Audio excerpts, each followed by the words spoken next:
David never imagined that helping a crying woman on a rainy street would destroy his heart. She seemed homeless, desperate, broken.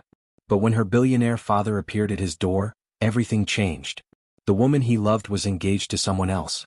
Their perfect love story was built on lies. Before watching full story, comment below from where you watching. Also like and subscribe for more stories. The rain hammered against the cracked windows of the small apartment as David Chin wiped down the last table at Mario's diner.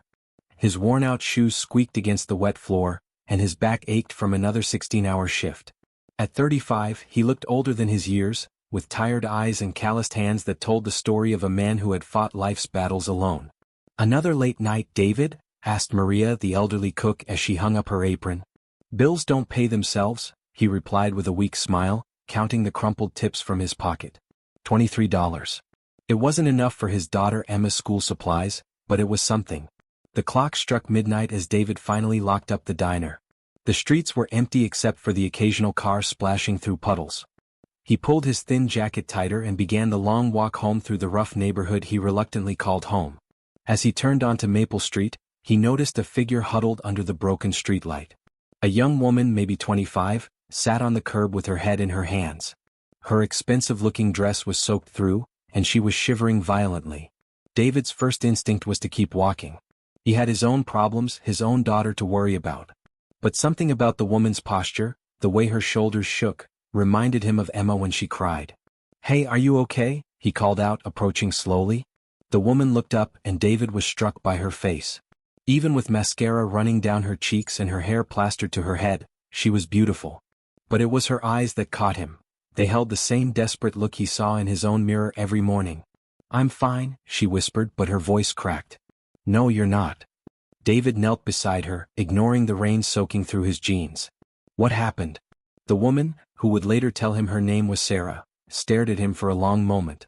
"I have nowhere to go," she finally admitted. "My family, they threw me out. I don't have any money, any friends. She broke down completely, and David felt his heart clench. He thought of Emma, asleep in their tiny apartment, and how he'd want someone to help her if she ever found herself in this situation. "Look, I don't have much," David said quietly. "But I've got a couch and it's dry. You can stay the night if you want." Sarah looked at him with surprise. "You don't even know me." "I know what it's like to have nowhere to turn," David replied, standing and offering his hand. "Come on. Let's get you out of this rain." The apartment was smaller than Sarah had imagined, but it was clean and warm. David handed her a towel and one of his old t-shirts to change into while he made tea on the tiny stove. "I'm David, by the way," he said, setting 2 steaming mugs on the coffee table. "Sarah," she replied, curling up on the couch. "Thank you. I don't know what I would have done if you hadn't." "Don't mention it." David sat across from her in the single chair. "You want to talk about what happened?" Sarah's hands trembled as she picked up the mug. "My father, he's not a good man. He wanted me to marry someone I could never love, someone who would benefit his business. When I refused, he said I was dead to him." The pain in her voice was raw, and David recognized it. "Family's supposed to be there for you, not control you." "You have family?" Sarah asked. David's face softened. "A daughter. Emma. She's 8. It's just been the 2 of us for 4 years now." "Where's her mother?" "Cancer," David said simply. "We weren't married, but she was everything. When she died, I promised I'd take care of Emma no matter what." Sarah saw the love and determination in his eyes. "That's why you work so hard. 2 jobs, sometimes 3 if I can find weekend work. Emma deserves better than this." He gestured around the small apartment. "She deserves a real home, good schools, a future." They talked until dawn, sharing stories and finding comfort in each other's company. Sarah learned about David's struggles, how he dropped out of college when Emma was born, how he'd worked construction until an injury forced him into service jobs, how he counted every penny to make sure Emma had what she needed. David learned that Sarah had grown up in luxury but had never felt loved. Her father, Richard Montgomery, was a real estate mogul who saw her as a business asset rather than a daughter. Her mother had died when she was young, and she'd been raised by nannies and tutors who cared more about their paychecks than her well-being. "I've never met anyone like you," Sarah said as the sun began to rise. "You have so little, but you're willing to share it with a stranger." "We all need help sometimes," David replied. "I've been on the receiving end of kindness more than once." When Emma woke up, she found her father making breakfast with a woman she'd never seen before. The little girl was curious but not afraid. David had always been careful about who he brought around his daughter. "Emma, this is Sarah," David said gently. "She needed a place to stay last night." "Hi, Emma," Sarah said, kneeling down to the child's level. "Your daddy tells me you're in 3rd grade." Emma nodded shyly, then looked at her father. "Are you staying for breakfast?" she asked Sarah. "If that's okay with you." Emma considered this seriously, then nodded. "Daddy makes the best pancakes, but we don't have syrup." "I have an idea," Sarah said with a smile. "What if I run to the store and get some? And maybe some fresh fruit too?" David started to protest. He couldn't accept more help, but Sarah was already reaching for her jacket. "I'll be right back," she said firmly. When she returned with bags full of groceries, David was overwhelmed. "Sarah, this is too much. I can't pay you back for all this." "I'm not asking you to," she said quietly. "Please, let me do this." They spent the morning together, and Sarah found herself charmed by the simple warmth of their home. Emma was bright and funny, full of questions about everything. David was patient and loving, turning even mundane tasks into small adventures for his daughter. "I have to go to work," David said reluctantly as noon approached.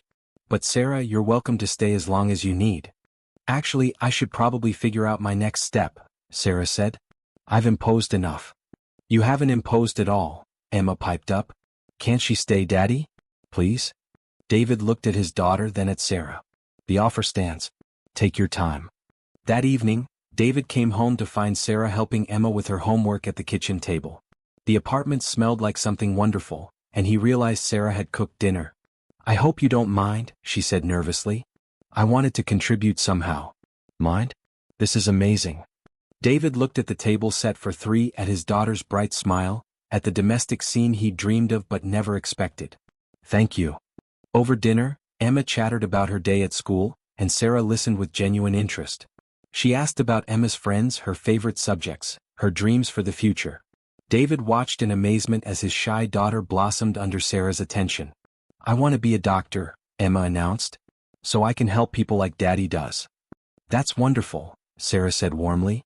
"You'll be an amazing doctor." "But doctors cost lots of money to become," Emma added matter-of-factly. "Daddy says maybe I can be a nurse instead."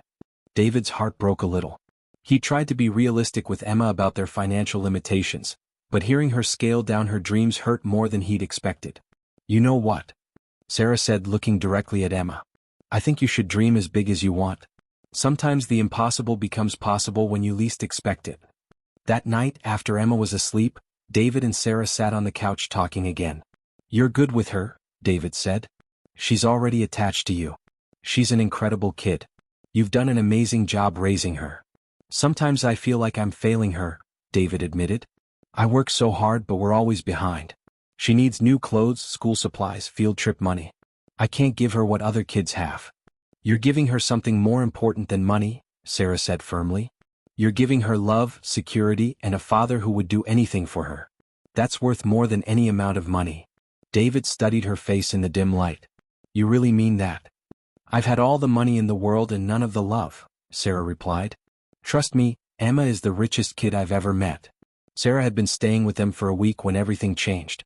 She'd found a part-time job at a local bookstore and was looking for a small apartment nearby. She'd become part of their routine, helping Emma with homework, cooking dinner, making their small space feel like a real home. David had begun to hope. For the first time in years, he'd started to imagine a future that included more than just survival. He was falling in love with Sarah, and he could see that she cared for both him and Emma. Maybe, just maybe, they could build something together. But that Thursday evening, as David walked home from work, he saw the black sedan parked outside their building. His blood ran cold when he recognized the man leaning against it, Richard Montgomery, one of the wealthiest men in the city. David had seen his picture in the newspaper countless times. "Mr. Chin," Richard said smoothly as David approached. "I think we need to talk." "I don't know what you want," David replied, but his heart was pounding. "I want my daughter back," Richard said. "And I want to know what game you're playing." David's world tilted. "Your daughter?" "Sarah Montgomery. My rebellious little girl who's been slumming it in your poverty-stricken apartment for a week." Richard's voice was cold, calculating. "Did you really think she was just some homeless waif? Did you think this was all coincidence?" David felt sick. "I don't understand." "Of course you don't. You're exactly the kind of bleeding heart fool she'd seek out for her little rebellion. Richard pulled out his phone and showed David a photo. Sarah in an evening gown at some charity gala, smiling beside Richard. Sarah Montgomery, heir to Montgomery Industries. Worth about $50 million. The phone slipped from David's numb fingers. Everything made sense now. The expensive dress she'd been wearing that first night, the way she'd bought groceries without hesitation, her comfort with fine things he'd barely noticed. She's been lying to you, Richard continued. This whole pathetic charade has been her way of getting back at me for trying to arrange her marriage to Harrison Blake. She's using you, Mr. Chin. Using you and your daughter for her little revenge game. That's not true, David whispered, but doubt was already creeping in. Isn't it? Has she mentioned her trust fund? Her penthouse apartment? Her Harvard MBA? Richard's smile was cruel. She's been documenting this whole experience, taking photos, probably planning to write some heartwarming story about how the poor people live. You're her charity case, her social experiment. David felt his heart breaking. Why are you telling me this? Because I want her back, and she'll come back when she realizes her little game is over. When she realizes she's hurt innocent people with her selfishness. Richard stepped closer. She's engaged to Harrison Blake. The wedding is in 3 months. This is just her last desperate attempt to avoid responsibility. She's engaged. David's voice cracked. Has been for 6 months. The announcement was in every paper in the city.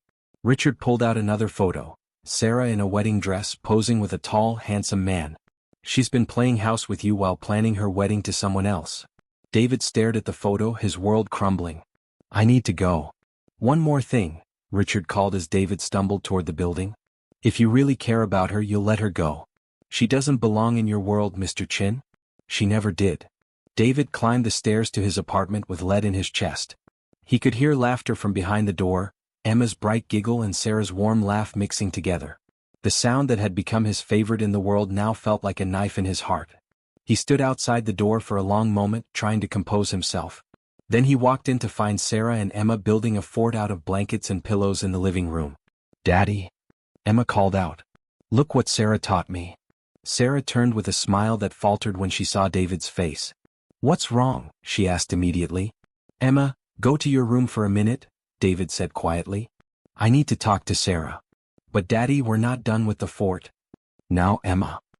His daughter recognized the tone and reluctantly obeyed, shooting worried glances over her shoulder. Sarah stood slowly, her face pale. David, what happened? I met your father, David said simply. Sarah's reaction told him everything. The color drained from her face and she reached for the wall to steady herself. Oh God. David, I can explain. Explain what? That you're Sarah Montgomery worth $50 million? That you're engaged to someone else? That this has all been some kind of game to you? No.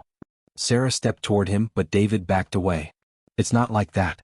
Yes, I'm Sarah Montgomery, but everything else, my feelings for you, for Emma, that's all real.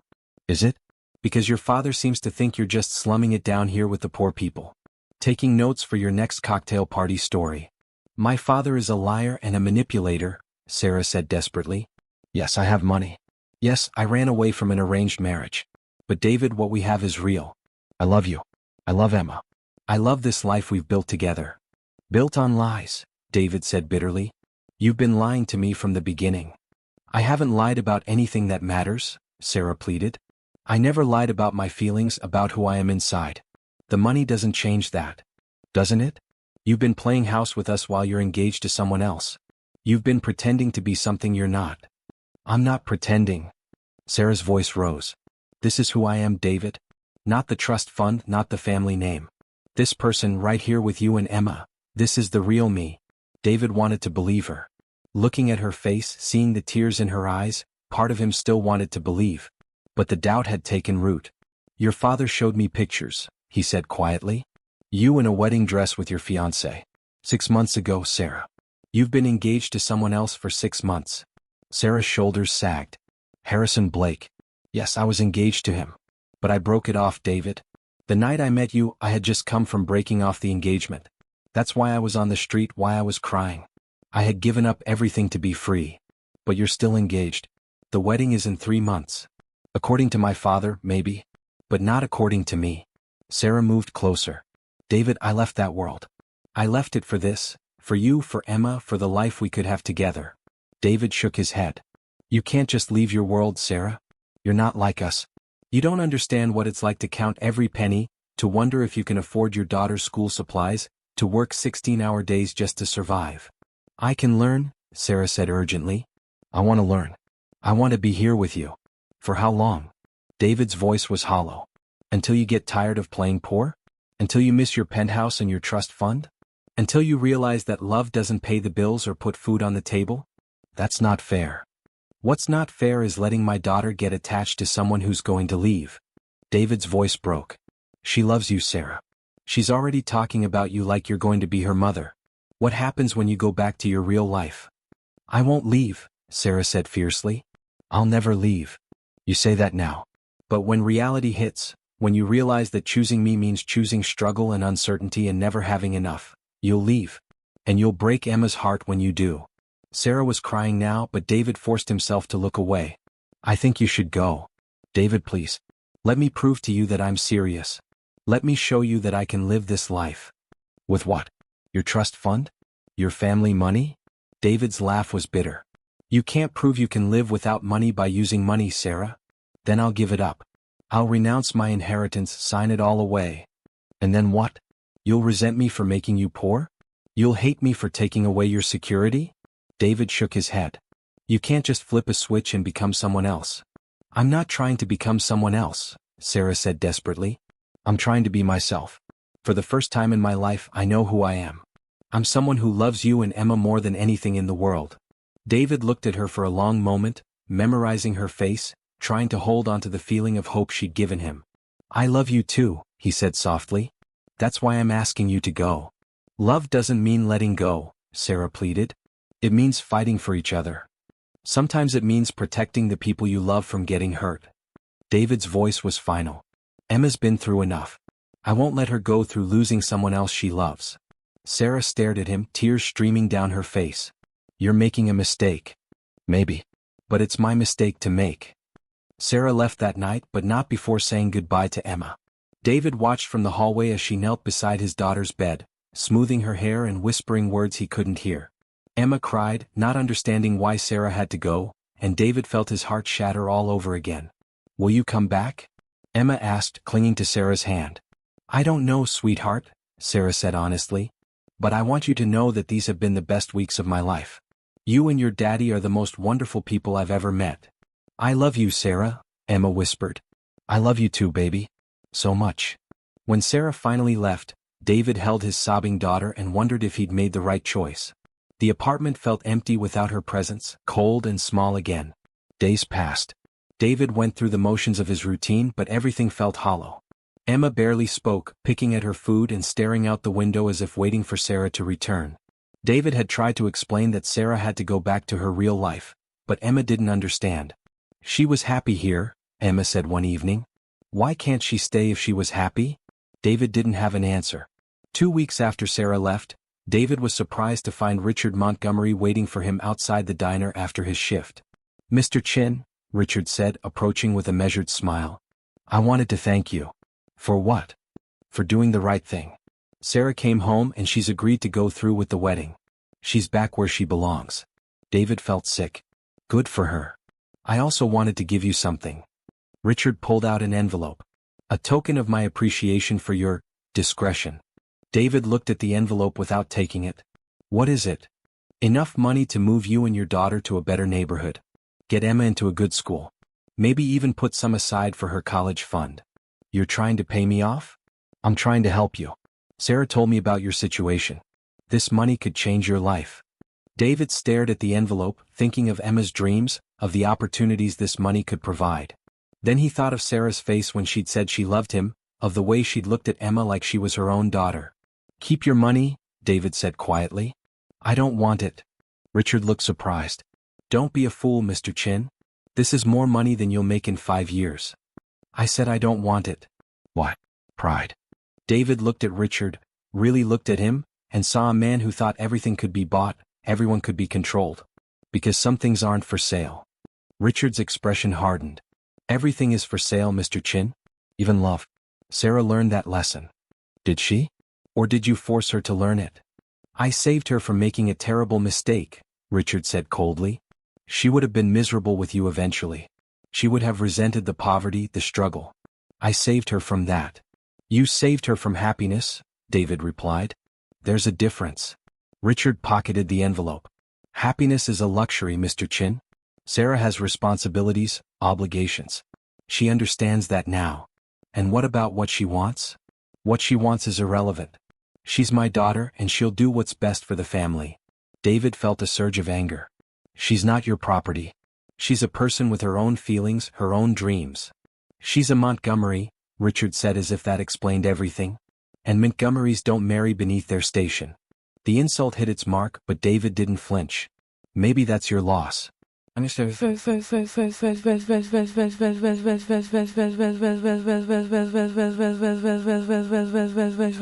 Mr. 3 months passed. David tried to move on, but everywhere he went he saw reminders of Sarah. Emma had stopped asking when she was coming back, but David could see the sadness in his daughter's eyes. Then one day while David was at work, Emma came running into the diner, her face flushed with excitement. Daddy? Daddy. Sarah's getting married today. David's heart stopped. What? It's on the news. Look. Emma pointed to the television in the corner, where a reporter was standing outside St. Patrick's Cathedral. The wedding of the year is taking place today as Sarah Montgomery, daughter of real estate mogul Richard Montgomery, marries Harrison Blake, heir to the Blake Industries fortune. The ceremony is expected to be attended by over 500 guests, including mayors, governors, and business leaders from across the country. David stared at the screen, watching footage of Sarah in an elaborate wedding dress, smiling for the cameras. She looked beautiful but distant like a porcelain doll. She looks sad, Emma said quietly. David looked closer and realized Emma was right. Sarah's smile didn't reach her eyes. She moved through the pre-wedding preparations like she was sleepwalking. Maybe she's just nervous, David said, but he didn't believe it. That evening, David couldn't concentrate on anything. He kept thinking about Sarah, about the look in her eyes on the news. Finally, he made a decision that would change everything. Emma, he said, how would you like to take a trip? St. Patrick's Cathedral was surrounded by security, but David had no intention of trying to crash the ceremony. Instead, he waited across the street, holding Emma's hand as guests filed into the cathedral. What are we doing here, Daddy? Emma asked. I'm not sure, David admitted. I needed to be here.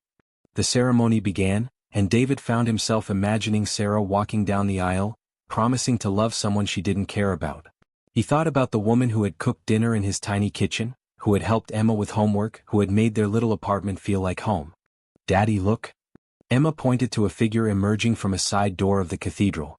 It was Sarah, still in her wedding dress, but she was running. Her veil streamed behind her as she fled down the street, gathering the skirts of her dress in her hands. David didn't think. He ran after her with Emma close behind. Sarah, he called out. She turned and David saw tears streaming down her face. David? What are you doing here? I came to see you get married, he said breathlessly. But it looks like you had other plans. Sarah laughed through her tears. I couldn't do it. I got to the altar and I looked at Harrison, and I realized I was about to promise to love someone else when I'm already in love with you. Sarah. David's voice was soft. I know what you said. I know you think I can't handle your world, that I'll leave when things get hard. But David, I'd rather struggle with you than live in luxury without you. What about your family? Your inheritance? Gone? Sarah said simply. I renounced it all this morning before the ceremony. I signed papers giving up my trust fund, my inheritance, everything. I'm completely broke, David. I have nothing but the clothes on my back and the love in my heart. David stared at her, stunned. You gave up everything? I gave up everything that didn't matter to get everything that does. Sarah looked at Emma, who was grinning from ear to ear. If you'll have me. David looked at this woman who had given up a fortune to be with him, who had walked away from security and comfort to choose love and uncertainty. Are you sure? He asked softly. Because this life, it's not easy, Sarah. There's no going back. I'm sure, Sarah said firmly. I've never been more sure of anything in my life. Emma broke free from David's hand and ran to Sarah, throwing her arms around her waist. You came back, she cried. I came back, Sarah agreed, holding the little girl tight. I'll always come back. David joined them, wrapping his arms around both of them. I love you, he whispered to Sarah. I love you too, she replied. Both of you. More than anything. As they stood there on the street, Sarah still in her wedding dress, David in his work clothes, and Emma between them. David realized that sometimes the greatest riches weren't measured in dollars and cents. Sometimes they were measured in love, in sacrifice, in the willingness to give up everything for the people who mattered most. 5 years later, David stood in the backyard of their small but comfortable home, watching Sarah help Emma with her science project.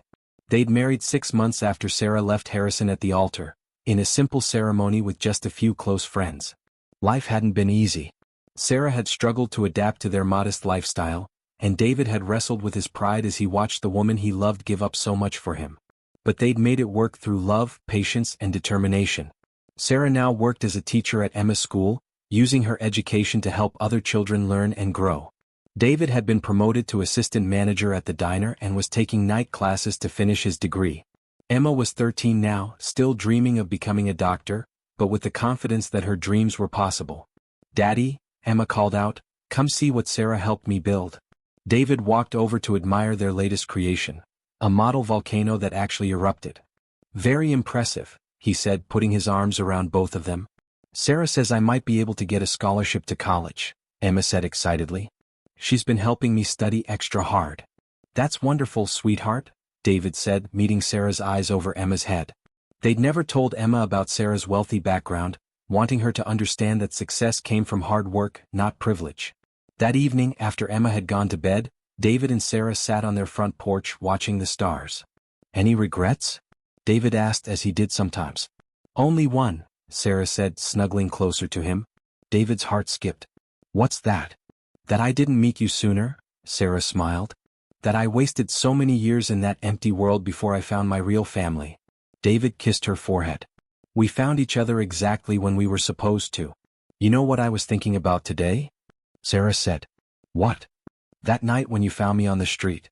You had every reason to keep walking. You were tired, worried about money, had your own problems. But you stopped. You helped a stranger." "You weren't a stranger for long," David said softly. "That's just it.